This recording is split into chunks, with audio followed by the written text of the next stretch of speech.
Ce que je vais vous raconter n'est pas une opinion. C'est une méthode et elle devrait tous nous inquiéter. Il était une fois un village qui se disait paisible. Au centre du village, il y avait une grande place. Tout le monde avait le droit d'y parler. Officiellement en tout cas. Un jour, le conseil du village installa un garde à l'entrée de la place. Le garde n'interdisait pas de parler. Il ne bâillonnait personne. Il demandait simplement: ton discours, est-ce qu'il est conforme à l'esprit du village? Ceux qui répondaient oui entraient sans problème. Ceux qui hésitaient étaient invités à revenir plus tard. Puis le conseil installa un deuxième garde. Celui-ci ne jugeait pas les paroles, mais les fréquentations. Avec qui est-ce que tu as parlé récemment? Puis un troisième garde arriva. Il ne regardait plus les mots, mais les intentions, supposées. Même si ce que tu dis est vrai, à qui est-ce que ça pourrait profiter? Un jour, le conseil convoqua un homme. Tu as tenu des propos dangereux. L'homme répondit: mais montrez-les-moi. Le conseil hésita, puis déclara: ce n'est pas ce que tu as dit qui pose problème, mais ce que tes paroles laissent entendre.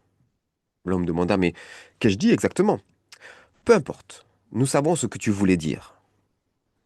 Il ne fut pas jugé par un tribunal, il ne fut confronté à aucune preuve, il fut puni simplement par décision politique, car ce qu'il disait n'était pas conforme. Et la cité conclut rassurée: ah, ce n'est pas une condamnation, c'est une mesure de protection. Aujourd'hui, je vais aborder avec vous un cas qui me semble grave, et qui, je crois, est malheureusement symptomatique des dérives vers lesquelles nous courons à perdre haleine. Cette petite fable par laquelle j'ai commencé n'est pas une hypothèse. C'est exactement ce qui est arrivé récemment à Jacques Beau, que la grande majorité d'entre vous ne connaissent pas. Et je veux être très clair. Je ne vais pas vous parler de ce qu'il pense, mais de la méthode qui a été utilisée contre lui. Jacques Beau, c'est un ancien officier suisse. Il est analyste en géopolitique. Il s'exprime publiquement depuis plusieurs années à travers de livres et d'interviews. Il faut dire que dans une ancienne vie, il était tout simplement espion pour la Suisse. Donc, il a pas mal de connexions et de compréhension de ce qui se passe sur les cartes et sous les cartes. En 2025, il est sanctionné politiquement par l'Union européenne. Pas jugé, sanctionné. Gel d'avoir, interdiction d'entrée, mise à l'index. Ça veut dire, en bref, des comptes bancaires qui sont bloqués, l'impossibilité de payer ou de recevoir de l'argent, l'interdiction de voyager ou de transiter dans l'Union européenne. C'est aussi le fait d'être officiellement désigné comme une personne à éviter. Alors pourquoi c'est un cas d'école? Mais parce que normalement, dans un état de droit, une sanction repose sur trois choses: des faits, des citations précises et une procédure contradictoire. Ici, regardons ce qui s'est passé.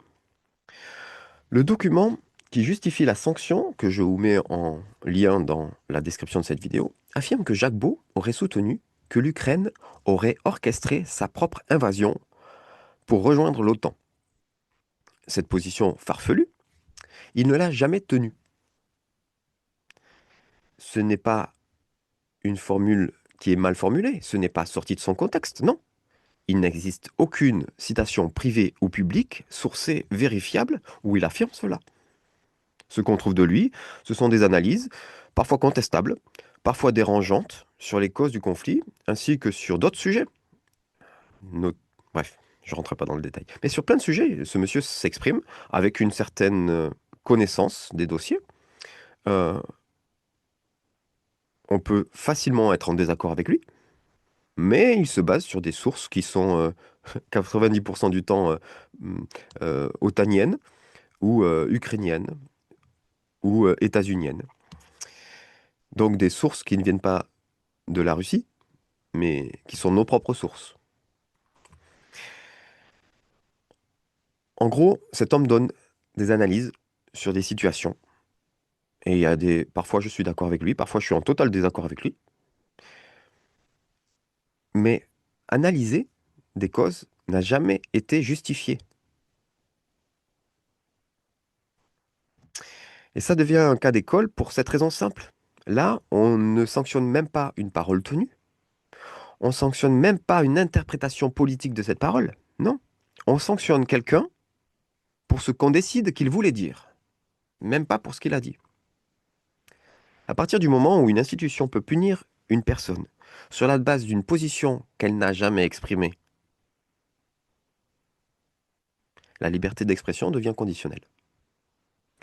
C'est exactement là, à ce moment-là, que les grands discours sur la liberté deviennent creux. Parce que le problème n'est plus ce que l'on pense, mais le droit même de penser autrement, sans être réécrit par le pouvoir. Qu'est devenue la patrie de Voltaire? Je ne suis pas d'accord avec ce que vous dites, mais je me battrai pour que vous puissiez le dire. Bon, d'abord, rappelons-le, Voltaire ne l'a jamais dite. Cette phrase est une invention tardive qui sert surtout à fabriquer une image morale confortable du personnage. En vérité, nous sommes malheureusement plus que jamais la patrie de Voltaire. Mais le vrai Voltaire, pas la fiction. Voltaire, par exemple, ne se contentait pas de combattre des idées. Il voulait écraser des hommes. Dans son conflit avec Rousseau, Voltaire ne se battait pas seulement contre les idées de Rousseau, mais il pathologisait l'homme. Ça vous rappelle rien?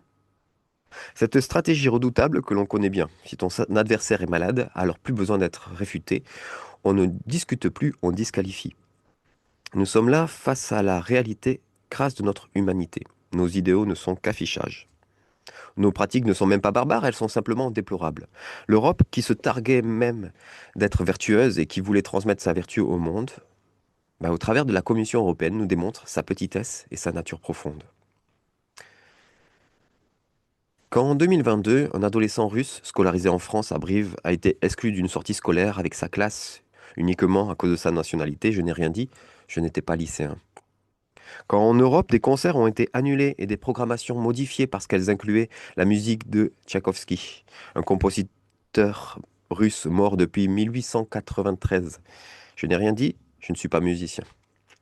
Quand des sportifs russes ont été exclus de compétitions internationales, non pour dopage, non pour triche, mais en raison de leur passeport, je n'ai rien dit, je ne suis pas sportif. Quand on a commencé à sanctionner des individus non par un tribunal, non sur la base de citations précises, mais sur la base de ce qu'on leur attribuait comme intention, je n'ai rien dit. Et puis un jour, un homme a été sanctionné politiquement pour des propos qu'il n'avait jamais tenus. Et ce jour-là, il n'y avait presque plus personne pour rappeler que ce n'est pas ainsi que meurt une dictature, mais l'idée même de la démocratie. La liberté d'expression ne disparaît pas quand on s'interdit de parler, mais quand on accepte qu'on puisse punir ce qui n'a même jamais été dit. Certains, par réflexe pavlovien, pointeront immédiatement les crimes commis par la Russie. Mais la morale n'est pas un miroir de confort avec lequel on se rassure en regardant pire ailleurs. On ne juge pas ses propres turpitudes en les comparant à celles des autres. Si nous voulons être un continent qui prétend défendre des valeurs, alors il faut avoir le courage de regarder en face nos actes et ce qu'ils disent réellement de ce que nous sommes devenus. Un continent qui sanctionne des hommes pour des propos qu'ils n'ont jamais tenus n'est pas en train de défendre des valeurs, il est en train de les trahir. Alors, où placer la limite entre protection des valeurs et abus de pouvoir? À partir de quel moment une sanction politique devient-elle une injustice? Et surtout, que pouvons-nous faire? Eh bien, j'attends vos réflexions dans les commentaires. À bientôt les amis.